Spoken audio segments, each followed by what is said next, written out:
Hi everybody, it's Tim with the Grossmaster 666 bringing you a quick little channel update.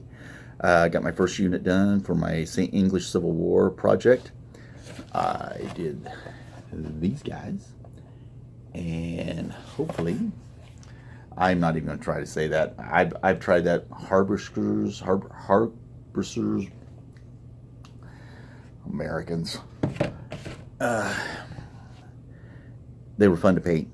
Warlord game stuff. It's my time period. I love this stuff, and I don't know why it's taken me so long to get started on this. I've had these models for at least 3 or 4 years, just gathering dust. And I don't know if anybody else does this, but when I change time periods, when I go from like painting my ancients to painting this time period, I don't know. I had a little bit of a hard time. I don't know, just getting started. And maybe it's just me, maybe it's a mental block, because I've done a Greek army and a Persian army, and somehow when I went to do this one, it was a little stumbling in the beginning.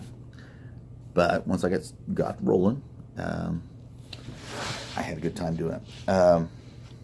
Well, let's take a look at the unit. There we go. Well, let's line them up with the camera and see if we can't get that to focus. There we go. We got it to focus in. There's that. One of these days I'll get a real camera where we can be further out and zoom on this stuff. But I like the scale, like the models. There can always be something better about them. The way the sculpts and are, you can tell this is a little bit older sculpt, especially with the horses and stuff are pretty generic. But other than that, I like them. Let's turn around to the side shot here. Let's see if we can't tip that up a little bit. They're all magnetized. They're not going to go anywhere. Some with, I do believe that's called the Morion helmet.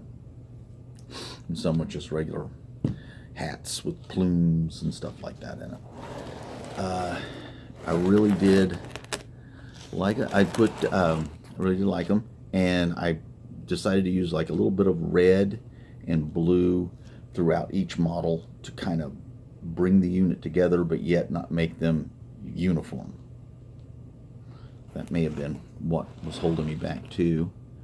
Okay, yeah, there we go. You can see some of the guys have sort of a red buff coat, and I really enjoy that. I base them up. I do my basic thing where I put magnets on the bottom, because never can tell.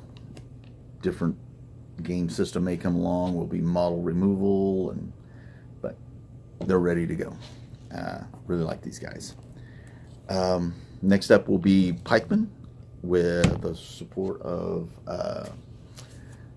the muskets, and can't wait to get started on them. And speaking of those guys, I wanted to bring up a little thing here where I talk about some of my methodology, and I'm wondering if anybody else does this or needs to do this, because this is something I picked up a long time ago, back when I was doing other more fanciful type painting, and I had a hard time seeing depth of detail. I could never quite see, I don't know, it just didn't register in my mind. So basically, you've got you primed your model, okay? And when I went to go to paint them, I don't know, there was always something getting in the way.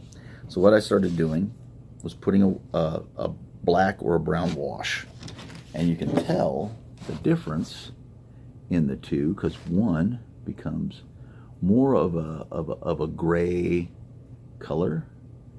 But what I do like, gosh, can we get that to focus a little bit? Anyway, I think some of you can tell that this, you can start seeing the recesses in those, and that's what I needed to do. And once I started doing that, everything got a little bit better. That being said, That's one of the things I do. I don't know if anybody else does that, but that's it. One unit down, a whole bunch more to go. I hope all your projects go well. Hope you get some games in this weekend. I know I'm going to try to get some games in this weekend. And I will see you next time. And hopefully next week or maybe the week after that, I'll have my unit of pike and muskets done. Have a great weekend. See you next time.